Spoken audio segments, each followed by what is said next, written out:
What I'm going to tell you is what happened to me on a flight a few days ago.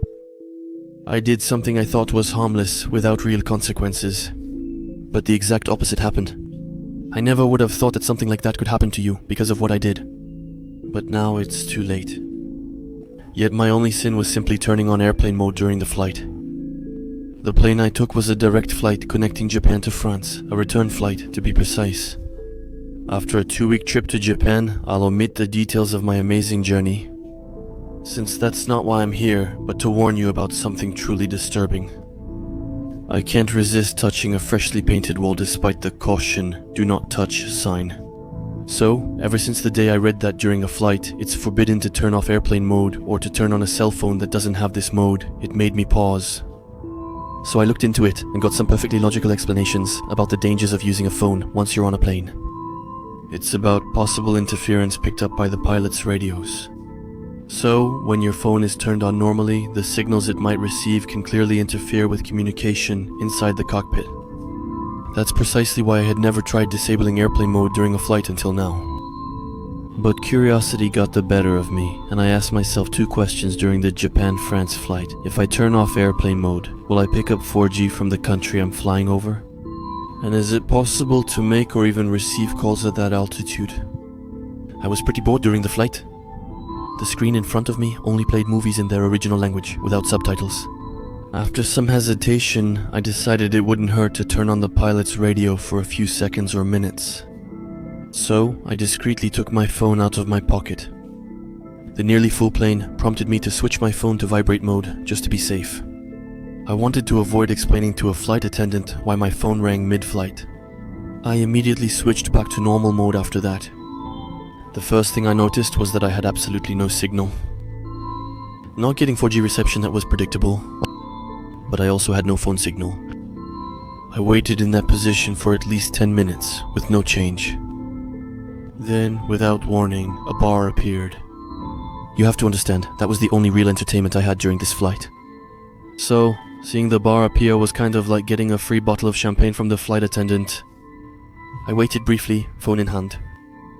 Then I started dialing the first number that came to mind, my little brother's. The little bar was still there when I pressed the phone's call button. A beep. 2 beeps. 3 beeps. Finally, someone answered. I heard the usual white noise of silence on the other end of the line. But there was something strange, like there was some kind of interference in the background, static. And then, a moment later, I heard him speak. "No, that's impossible. His number is deactivated. Hello, bro." His voice was inaudible. There was so much interference. "No, that's impossible. He's on the line. This is a bad joke." He was crying. "Hey, little brother, why are you crying? What's going on?" And I was whispering. After a brief silence, I heard his response. I recognized his voice, but couldn't understand what he was saying. And then it cut off. I have to admit, I started to really panic. Why was he crying? My brother hadn't cried like that in years. With panic in my stomach, I dialed his number, but it was busy, so I called my mother directly. After a few rings, I heard her. Adam? No, that's not possible. There too, the call was completely messed up. No, that's a joke. Jeffrey, they found Adam's phone. Mom, what's going on? Jeffrey, I swear it's his voice. It's really him, oh my god. I didn't understand anything about what was happening anymore. My mother was surprised to hear me on the phone. I was paralyzed with fear. Mom, please calm down. I can barely hear you, and I can't speak louder. I'm on the plane. It's impossible. The plane crashed, and rescue teams are still recovering bodies. I can't believe you survived. Mom, the plane just what? It crashed? The plane crashed? It's a bit... There, I noticed that some people had turned around.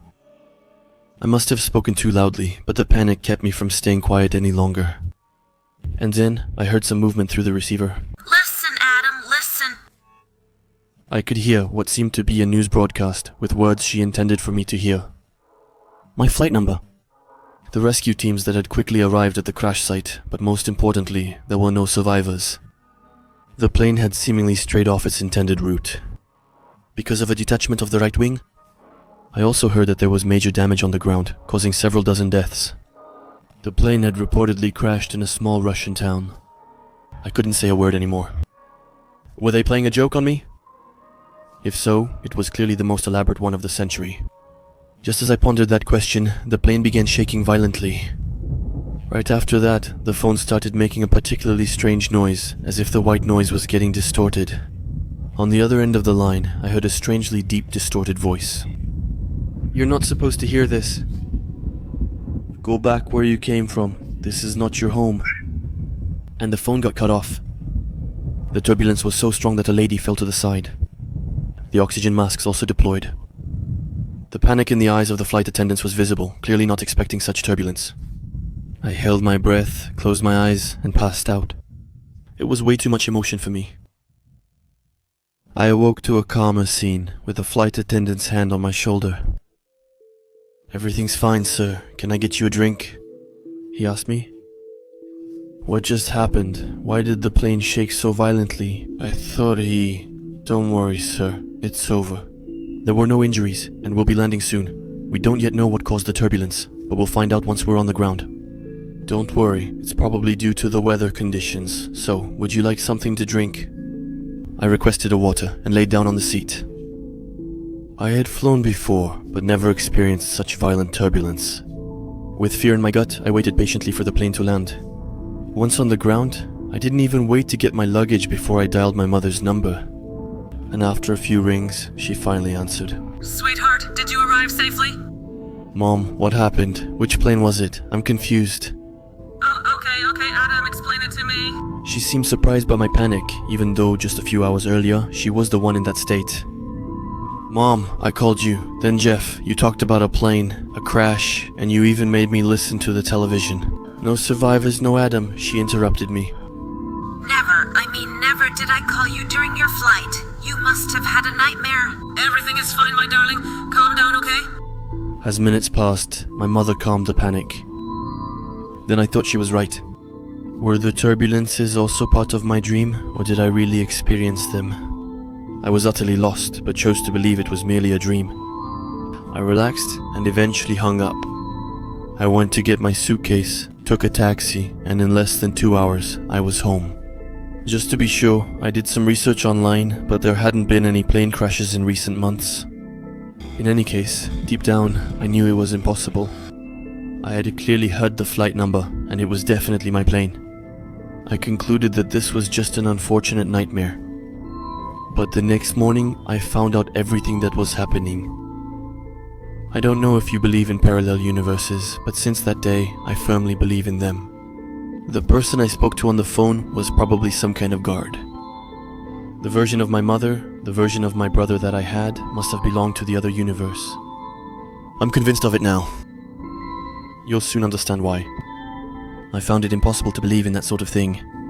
But since that incident on the plane, now I believe in it, without a doubt. I was having breakfast with my family when a special news flash interrupted the show we were watching. A crash, but not just any crash. It was apparently the same flight I had taken. The flight had the same number. Everyone had died in the accident. My family and I were devastated by the news. Then, we quickly thanked heaven, because I wasn't on the plane at that moment. But when I learned the reason why the plane crashed, I felt like my whole life flashed before my eyes. Just like in my dream, the aircraft's right wing had detached during the flight,